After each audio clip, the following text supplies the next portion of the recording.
একলা চলো একলা চলো একলা চলো একলা চলো রে কবি একলা চলো একলা চলো একলা চলো একলা চলো রে যদি তোর ডাক শুনে কেউ না আসে কবি একলা চলো রে যদি কেউ কথা না কয় আসে কবি একলা চলো রে I just think of her as I read her beautiful memoirs, and I thought of her growing up. Yesterday I saw a film of Untitled Ghosh, Bali, and I was somehow that I thought about Vina as I was watching it. I know there may not be any analogy, but the fact of a bright, young, revolting, questioning girl in an intellectual household, always the dialectic, the dialogue, the politics, that whole aspect of her life came alive. And when she talked about her sister, referring to her as a rolling stone, saying job after job after job, where was she going to collect the moss? So that was my Vina Di. Muslim Women's Forum. When I started the Muslim Women Forum, uncertain who's going to listen to my voice, what are the ulemas going to say, am I going to get a fatwa against me? Vina Di continuously total encouragement.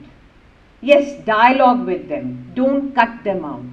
You can only achieve your objective by dialogue and reconciling through dialogue. There are so many memories, and so many of us would be expressing them. I just want to end by quoting two little two-liners.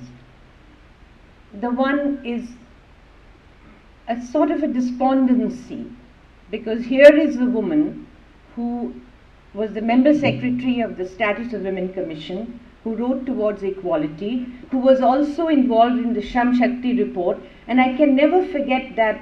I don't know who designed the cover of the Shram Shakti report, but it was staggering, the cover of the woman, a woman from somewhere, some rural, maybe Bankura, maybe somewhere in Bengal, a woman lying and a small child. It was a very striking cover, and that today there is another Status of Women Commission, there's another commission that has been constituted. So, you know, the story goes on. And I was the member of the committee of governors chaired by then President of India, Pratibha Patil, and I kept on saying, Vina Di's report, who are we going to get? What kind of terms of references are we going to make? So, the woman who authored that report and the gap that she has left behind. And I think of, again, Faiz, when he wrote, Gul karo shame, just snuff out the candles and take away the wine and the cups. Gul karo shame, badha do humo minao ayaz. Just take away the wine glasses and snuff out the candles. अपने बेखाब किवाड़ों को मुक़फ़िल कर लो. Close your doors. अब यहाँ कोई नहीं आएगा. So the mood of despondency reflected the mood of loss of gap. And then I feel, no, this is not how Vina Di would have wanted a small tribute. So then I quote to you what for me is the all-time great poem of Dr. Iqbal, which he wrote in memory of his mother. And he said, मरने वाले मरते हैं लेकिन फना होते नहीं. मरने वाले मरते हैं लेकिन फना होते नहीं, वो हकीकत में कभी हमसे जुदा होते नहीं. मरने वाले मरते हैं लेकिन फना होते नहीं, वो हकीकत में कभी हमसे जुदा होते नहीं. मरने वालों की जबीं रोशन है इस आफाक में. मरने वालों की जबीं, forehead is glowing, रोशन है इस आफाक में जिस तरह तारे चमकते हैं अंधेरी रात में.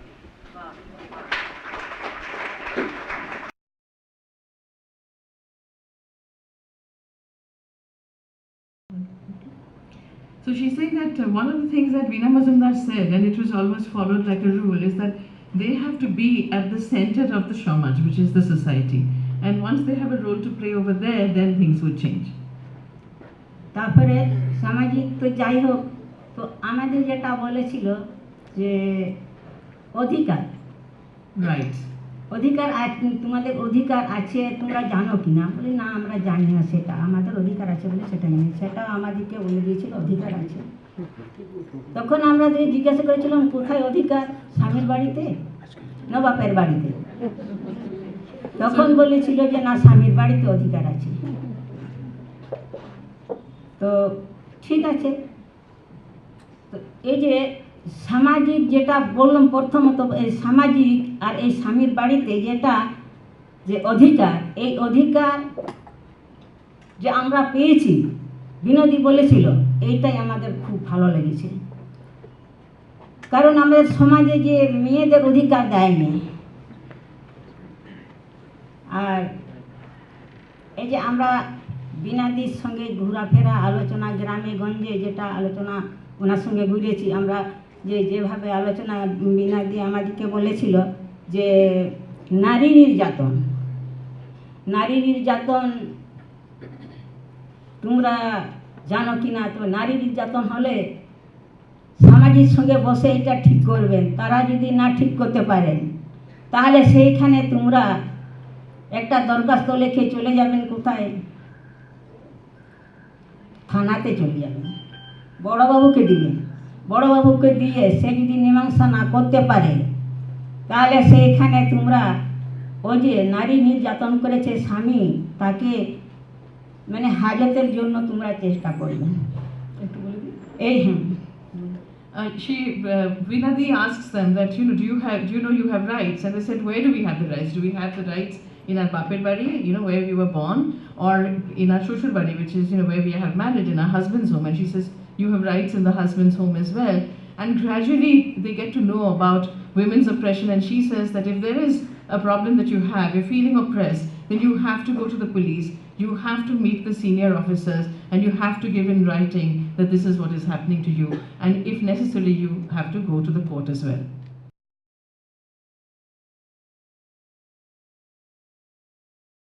So while she was anything but naive in her reading of people, she had an enormous capacity to be magnanimous, non-judgmental, and accepting of difference. Similarly, her approach to feminism was never narrow or prescriptive. In the aftermath of the violence unleashed by L.K. Advani's Rath Yatra, Ranjani and Shikha accompanied the delegation to riot-torn Bhopal, Surat, and Ahmedabad. Shikha remembers how patient and attentive Vina Mazumdar was when she asked the women for their testimonies. Her ability to accept difference and her innate respect for the diversity of women's experiences is what made her an extraordinary person. And for this very reason, she was able to attract a variety of people, all of whom felt they shared a special bond with her. So while she was the nurturing, generous parent at home, her notion of the family was expansive and never limited to its biological members. I'm sure many of us gathered here today feel that she was our family, whether or not our last name is Mazumdar. It is rare to come across an academic or activist who can simultaneously invoke love and respect. Nor is it common to find someone whose pragmatism never took the edge of her passion on her ability to meld emotion and intellect. The other day, Shikha remembered how spontaneously performative Maashi could be when she spoke. Like the bibek, or the inner voice of the conscience in the Bengali Jatra, Maashi would stand up while making an important point in a discussion, and having done so with dramatic gestures, would leave the room with a theatrical flourish. Her dramatic one-liners are legend. Let me share just one. She was in a conference where some ill-informed interlocutor raised yet again the tired myth about feminists burning bras. Having set the record straight, the irrepressible Vina Mazumdar added, by the way, I'm quite happy to do away with this piece of clothing.